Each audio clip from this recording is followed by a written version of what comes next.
No, we haven't switched police departments. And yeah, we're probably in an unusual vehicle that you've never seen this perspective for. But we're going to explain why we are with Police Services aide Cody Boos and using something from the City of La Palma Police Department. This is Crime Watch.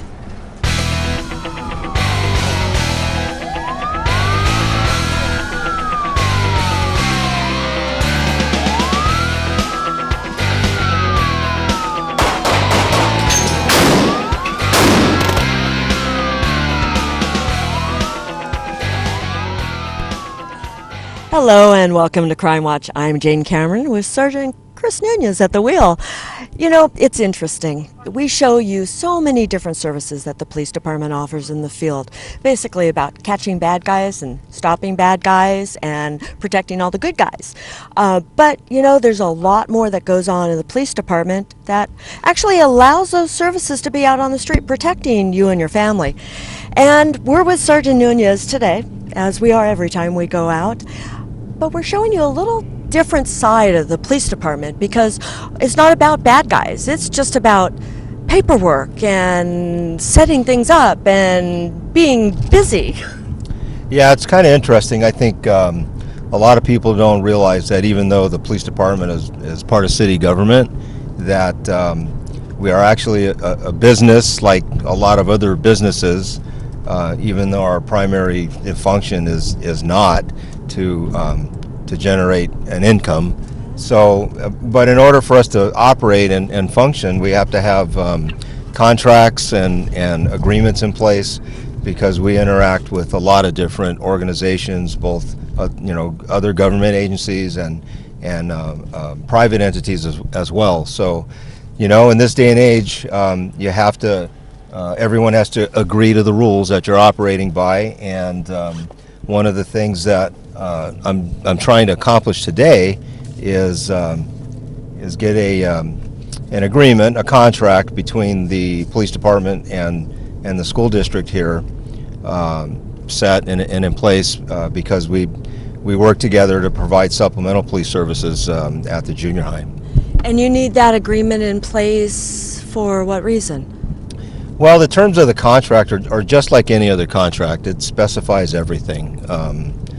What you will do, what you won't do, how much you'll get paid. Exactly. That's the nuts and bolts of it.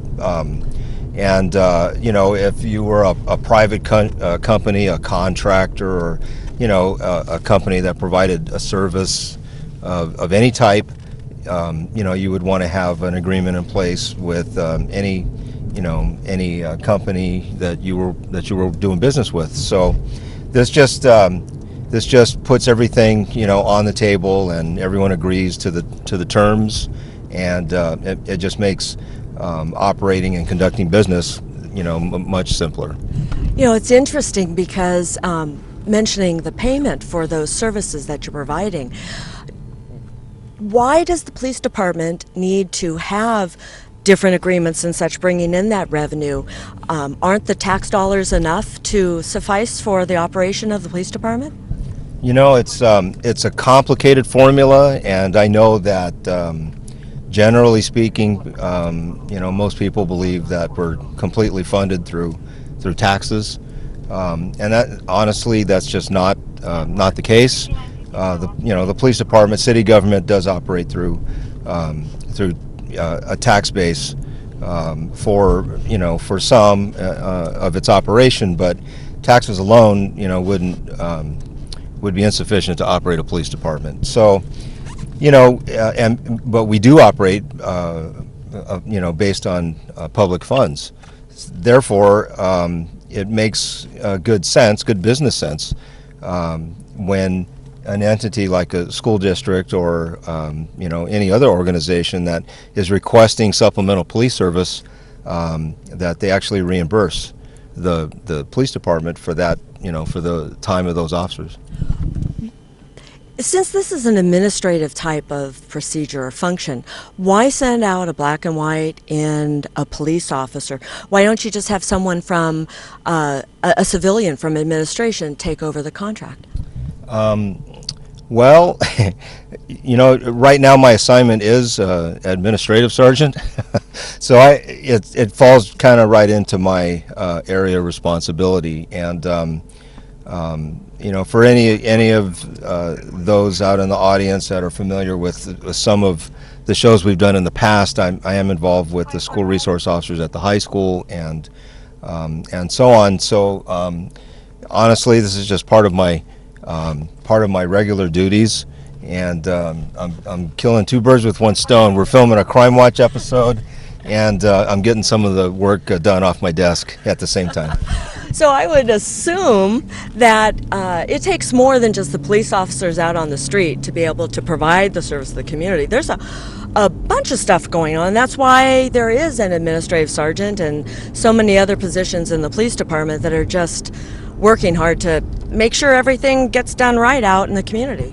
Yeah, I think honestly, most people only see the officers that are performing enforcement work in the field, and honestly, that's the backbone. That's what the police department does, is to ensure public safety, and that's what we do. We take it serious, and I think we're pretty good at it.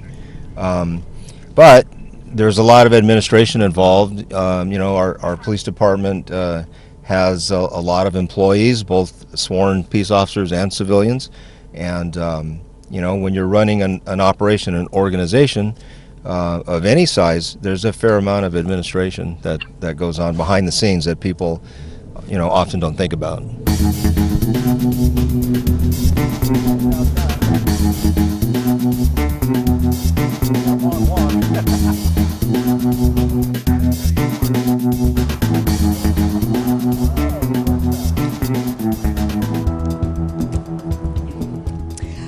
Just like Sergeant Nunez has to make sure that the services are covered by a contract, you also set up these additional services at different events. And so we're heading over to the Korean Festival. And there's a unique piece of equipment there that the Buena Park Police Department borrowed in order to make the event a success. Yeah, unfortunately, our police department doesn't have its own command post vehicle. But our neighbors next door at La Palma do. And it's a very nice motorhome that's been converted into a mobile command post. Now, as you may or may not know, when the police officers provide additional resource at events like a Korean festival, there's a place where the officers have to maybe store additional weapons or ammunition, paperwork, there's radio communications. There's times where they just have to sit down because they don't want to stand around for 5 or 8 hours.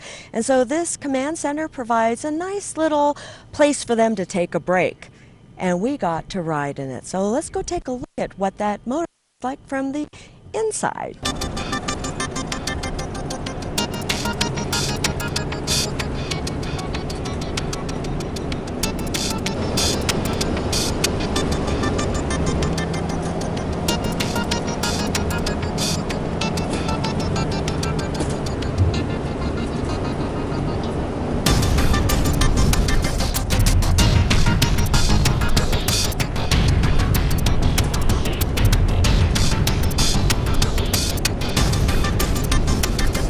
From the Palma be Brea Police Department, Yorba Linda, sometimes Fullerton, but mostly Golden West uses it for like SWAT training and for the classes for all the new police recruits that are coming out.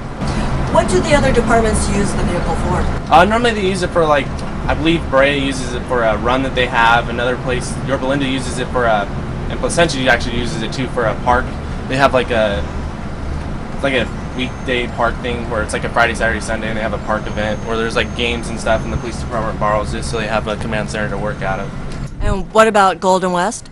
Golden West uses it for SWAT training. This is normally where all the personnel, the teachers of the class will come and sit, and they'll talk about what scenarios they're going to go over for the day, and basically how they're going to attack the SWAT team members and show them what they need to do and what they need to fix.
Sergeant Nunez, explain to me how you are involved with this Korean festival. You're not the one throwing it, right? No, it's not my party. Part of my administrative duties is providing supplemental police staffing for events like this. So that's why I'm involved. And this event in particular is interesting because this is the second year in a row that Buena Park has hosted this Korean festival. They have a long history in Orange County. This is the 31st festival. They moved a few years ago from the community of Garden Grove. So we're happy to have new friends, new neighbors here in Buena Park, and I really have to give credit to Corporal Wu. He's really stepped up and has been a very effective and helpful liaison for the police department, working with the festival organizers. And as a Korean American, and he's bilingual, has been just a tremendous amount of help. Wow, I'm impressed. Corporal Wu, I know it takes a village to have a festival. Tell me a little bit about this process, because we're standing in the middle of La Mirada and cars aren't coming through unless they get to a booth. Yeah, basically it's whole a different culture coming in. It's not just a Korean culture, but we have different culture from Japanese that would come in and they do their own, have different food that they want to share to the community. And I like this event because it's one community coming together in one setting, and they have all these different cultures that they want to show and share and obviously sell, so our community could kind of be affected by it and have enjoyed the different variety of diversity. So that all the visitors have an enjoyable time. What kind of effort was done before the event to make sure that they could be shutting down this street and having this festival? It was a lot. I think it's still going on, but with obviously the city, law enforcement coming together in one setting, trying to help out. Sergeant Nunez has been really been a key player as far as facilitating with the traffic, setting up barriers to make sure that we don't have any problems with any of the drivers, like going in through security-wise. So it's been helpful because they feel safe that they could have enjoy the quality time with families, because ultimately this is opportunity for family members to come in and enjoy different culture and meet people, and I really like this, and it's still going on. We're still learning, we're still understanding, trying to figure out, okay, what will be the best way to make sure everyone will be happy and feel safe. With you being bilingual, I'm sure that adds a different perspective from the Korean community to be able to speak to a police officer from Buena Park Police who can speak their language and understand their culture. Yes, to be honest with you, I'm very lucky to serve for the Buena Park Police Department, because we actually had a cultural diversity training 2 months ago, and I was so impressed with officers that are willing to really get out of their comfort zone and try to learn and speak the language, our Korean language, and learn about the culture and learn about eating the food. So I'm so blessed to have partners that actually will try new things and really want to show that they really care about different culture and in one setting in the community. So does it make a difference that other officers can communicate in maybe a little bit of Korean or understand the culture?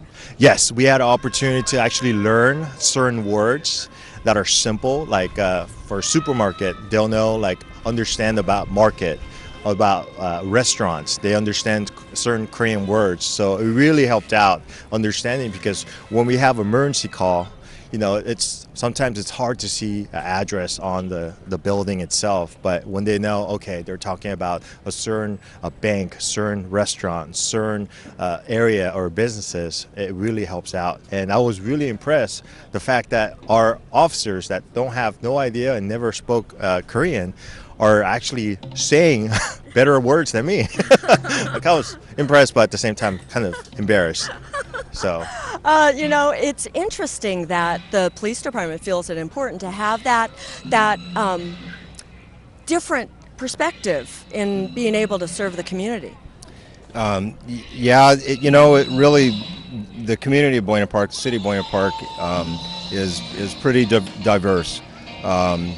And here we're in the northern part of Buena Park at the intersection of Beach and La Mirada Boulevard. So if you're familiar with that area, the demographics have been changing for a few years. And what's interesting is this growing community here in the northern part of our town is becoming commonly known as Koreatown. And they're part of Buena Park. The community is part of Buena Park, and so our city, not just the police department, but the city is really stepping up and doing all it can to embrace and welcome this new and growing demographic. Now I will add, not everyone is completely happy with the festival. You mentioned we have a pretty major street closed. So, I'd like to add, even though this will air after the fact, I would like to add that we, the police department and the city, were sensitive to that and have really taken measures to address concerns that were brought forward, such as parking and traffic and,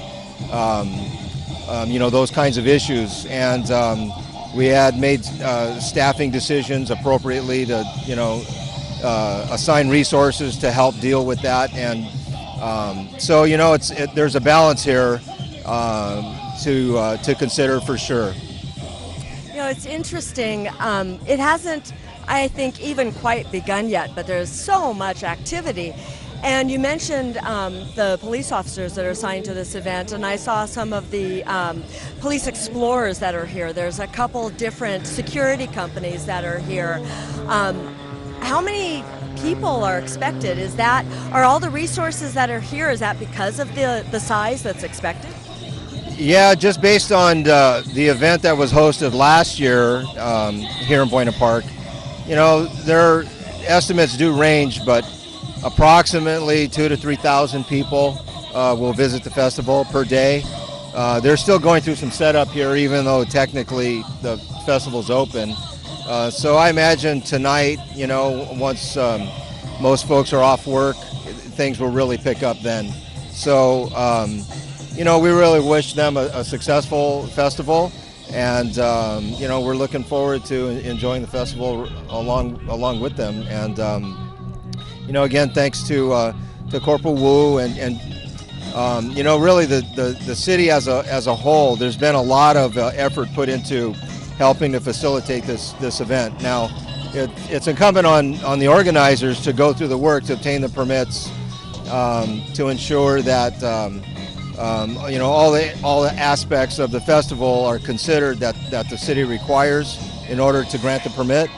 So, And that's all the work that you get to do as part of being the administrative sergeant? Yeah, well, my piece, involves the police department, but, traffic engineering, public works,